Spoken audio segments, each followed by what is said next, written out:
Hello, everybody. I know it's not quite time yet. We have about 3 more minutes, but for those of you who are on, if you'd like to type your first and last name in the chat box so that I can take attendance, that would be awesome. Hopefully you can hear me and see me okay. If not, please let me know, and then we'll go ahead and get started in about 2 or 3 more minutes.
All right, about 1 more minute here. If you're new to the session, go ahead and type your first and last name in the chat box for attendance, and we'll be getting started shortly here.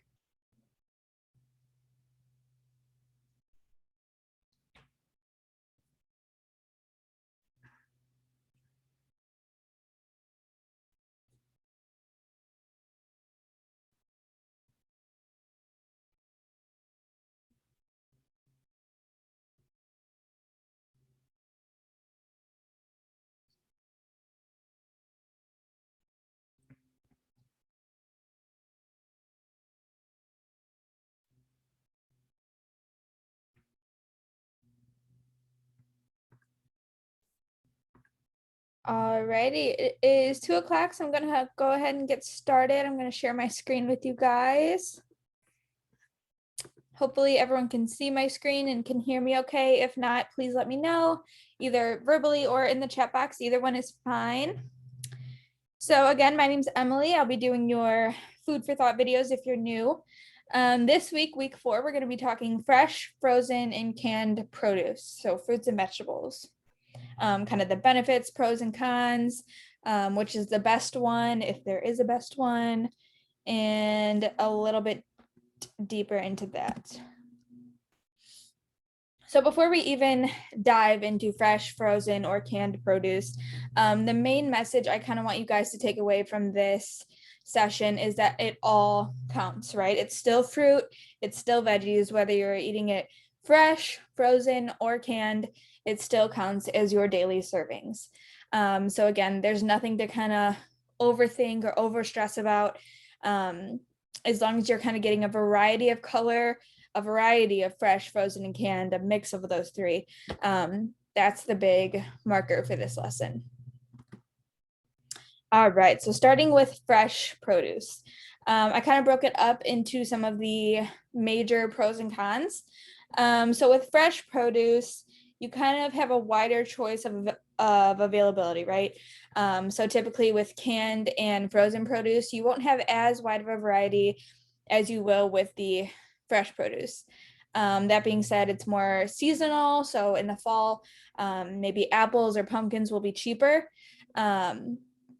There's typically no preservatives. So that could be a pro and a con, right? No preservatives, obviously that's much healthier to put into your body, but it also doesn't last as long, right? It doesn't have as long of a shelf life as frozen or canned produce. And then lastly, most people typically prefer fresh produce in terms of taste and texture. Again, in comparison to canned, fresh, say, green beans are typically better taste, texture, and color compared to canned green beans. And that goes for a lot of the produce. Some of the cons of fresh produce, it easily loses moisture. So that means that it will go bad quicker than frozen and canned food. Some of their nutrient value after 2 days diminishes just because it's not at their peak ripeness anymore. Again, storage and food travel can cause some nutrient loss. It can get bruises, and it's not as viable when you're traveling. It's usually harvested before the nutrient actually peaks ripeness. So that's typically why when you see a bunch of bananas at the store, they're super, super green. That's because they want people to kind of have a longer shelf life. And that means that it's not picked at peak ripeness. Typically fresh is more expensive than canned versus frozen. But again, depending on your taste, texture, and preference, that can vary person to person. So moving on to frozen produce. Some of the pros, during processing, the moisture found in the produce is frozen, making like smoothies or nice cream much creamier and richer. Typically, these can be stored for longer if they're kept in the right container and temperature in comparison to fresh produce, right? You can keep a bag of frozen fruit or frozen veggies for months and months and months. In comparison to fresh, you pretty much have to use it within that week or two. The nutritional value of frozen fruits and vegetables doesn't actually diminish with storage and travel. So typically, actually, frozen produce has a higher nutrient level than fresh produce. And this is because they're picked at peak ripeness and frozen immediately, right? So those nutrients at peak ripeness are frozen right in there and they're kept like that. Whereas with fresh, you have that peak ripeness for maybe a week. So typically the nutrients in frozen produce is a lot higher.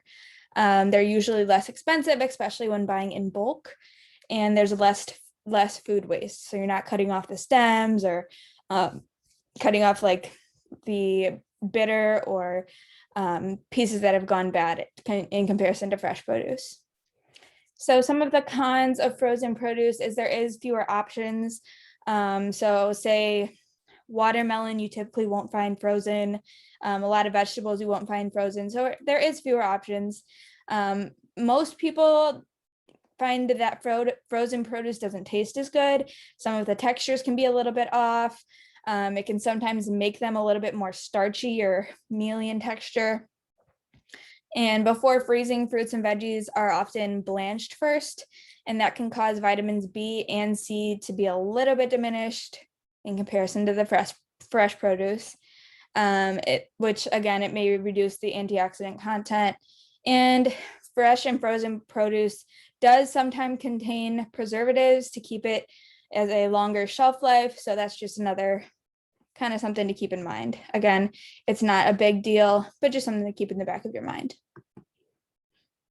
And then lastly, we're going to talk about canned produce. So a lot of people kind of think about canned produce as it doesn't count, right? It's not real fruit and veggies, and that's completely inaccurate. This still absolutely counts as your daily servings of fruits and veggies. Obviously, I would say personally, the main pro of canned produce is that it's cheaper. You can typically get a can of green beans for less than $1, right? So it's cheaper, it's more convenient, it has a longer shelf life, it's easy to just pick up, it's not really messy or dirty in that way. And it still has a source of nutrition, right? It's not completely abandoned of nutrients. There's still a source of nutrition, whether it's antioxidants, vitamins, or minerals. Some of the cons, again, certain taste aspects, typically people prefer fresh or frozen over canned in terms of taste and texture, but again, that's personal preference. The main one that I like to point out is sodium and sugar content. So in a lot of canned vegetables, they will have added sodium. So this is why you typically want to look for no salt added, and in fruit, you want to look for no sugar added. So when you read the back of it, the ingredients should simply just be that one fruit or that one vegetable or whatever it may be. Oh, there we go. Can you hear me still? I can hear you, yeah.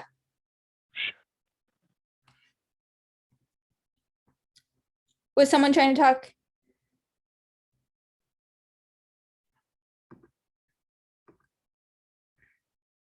Okay, maybe it was just my side. Again, moving on to the cons, there is a little bit of exposure to BPA, meaning the tin can, so that's something to keep in mind. And some nutrients are damaged due to the high heat processing before it's canned in storage. So again, it's not as nutrient dense as fresh and frozen, but it still absolutely counts, and it's a great option, especially if you want to keep it for longer. If you're having a big party with lots of people, it's super convenient if you're running quickly and just need a quick dinner to throw together, to have a canned vegetable. So just there's a lot of pros and cons to many of these, so just something to keep in mind for those. All right, so this is the Dirty Dozen and Clean 15. If you've never heard of these two lists, the Dirty Dozen is a list of 12 different types of produce that are typically the most dirty, right? That you would want to buy organic. This doesn't necessarily mean that you have to. It doesn't make or break your nutrition typically. And the Clean 15 list is ones that you can kind of go with without buying organic, right? So the Dirty Dozen is typically produce that you eat the skin on, right? So whether it's peaches, apples, strawberries, grapes, bell peppers, a lot of leafy greens like spinach and kale. Those are some of the most dirty produce, right? So sometimes they have preservatives or actual dirt on them from the soil. A lot of fertilizers can still be left on those. So those are some of the ones that you want to keep in mind, that maybe I should buy some of that organic. If you eat a lot of it, maybe pick one or two of those things from the Dirty Dozen and try and buy those organic once in a while. If not, I would absolutely make sure that you're washing all of your produce, especially, but in particular, the Dirty Dozen list is something that you really want to kind of keep an eye out for, make sure that you're washing really well. They do make a fruit and veggie spray. So sometimes you take a couple of droplets mixed with water and just kind of rinse out your produce that way. And it helps clean those pesticides a lot better. And again, the Clean 15 is produce that you typically don't have to buy organic if you don't want to. These typically, not always, but typically include produce that you don't eat the skin of, right? So bananas, right? You don't eat the skin. It's not as exposed to fertilizer, pesticides, chemicals, and things like that. Cantaloupe, mango, watermelon, avocado, things like that, that you're not eating the outside skin of. So the big question, which is best, right? Canned, frozen, or fresh? Now, in my opinion, there is no right answer, right? The nutrient content is going to differ from canned, frozen, fresh. Whether it's better or worse, it's all going to be different. And most of the research suggests that people should get a variety of canned, frozen, and fresh, right? Don't just stick to one, don't just stick to the other, kind of get a variety in every single day. The main point that you should be looking out for if you do purchase canned produce is, again, to watch for that no salt added, no sugar added labels, just to make sure that the nutrients are fully absorbed by your body correctly and you're not taking in any of those additives that you don't need to. So here I just put up a comparison of a label from 100% just cranberry juice. So as you can see down here, the ingredients are simply just cranberry juice made from water and cranberry juice concentrate, right? So that's that one ingredient that you really want to look out for. In comparison to the right label, which is just generic original cranberry juice, you can see the ingredient list down here: filtered water, sugar, white grape juice, cranberry juice, natural flavor, sodium citrate, right? So a lot of things that you're kind of adding into your body that you don't necessarily need. So again, when you're buying juices, especially like this, you want to look out for that one ingredient, no sugar added, 100% labels. Another thing to point out is the total added sugars in the nutrition label. So as you can see from this 100% just one ingredient cranberry juice, there is 0 grams of added sugars, right? So the only ingredient is cranberry juice. You're not adding in any sugars or additives to preserve that any longer. Whereas to the right, the generic original cranberry juice has 23 grams of added sugars. So that's obviously right here coming from that white sugar that's added in, making it sweeter, typically tasting better, especially to kids. So you just kind of want to look out for that, those two things. One being the added sugars on the nutrition label, and 2 being the ingredient list. Should only have that 1 ingredient.